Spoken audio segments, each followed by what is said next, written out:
Anggota DPR RI Daerah Pemilihan Kalimantan Barat, Maman Abdurrahman menegaskan persoalan listrik di setiap daerah bukan hanya menjadi tanggung jawab pemerintah pusat, tapi juga menjadi tanggung jawab kepala daerah untuk menganggarkan alokasi dana untuk listrik yang belum terjangkau di desa maupun di dusun, khususnya yang ada di Kabupaten Sambas.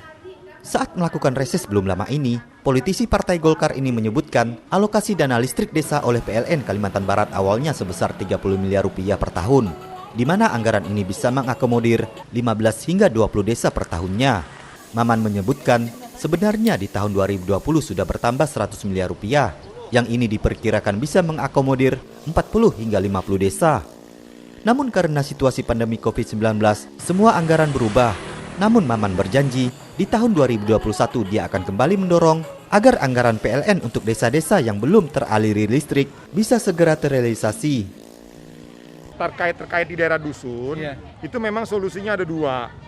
Di pusat itu ada program namanya tabung listrik, kita bisa distribusikan.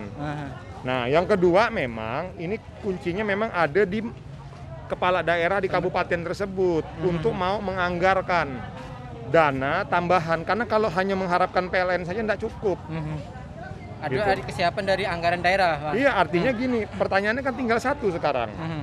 Apakah kepala daerah itu menganggap membangun listrik di daerah itu menjadi prioritas paling utama atau tidak? Kan itu nanti.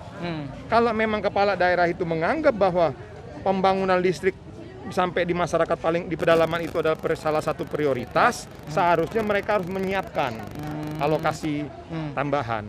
Sama halnya dengan kita kemarin, saya dengan Pak Gubernur bersama-sama dengan teman-teman provinsi sudah duduk bareng dengan PLN.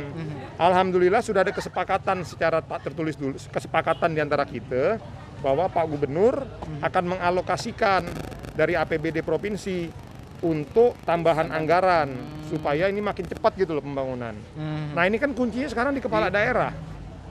Nah, kepala daerah Kabupaten Sambas misalnya, nah inilah mumpung momentum pilkada ini, seharusnya ke depan kepala daerah itu mampu membuat skala prioritas dalam pembangunannya.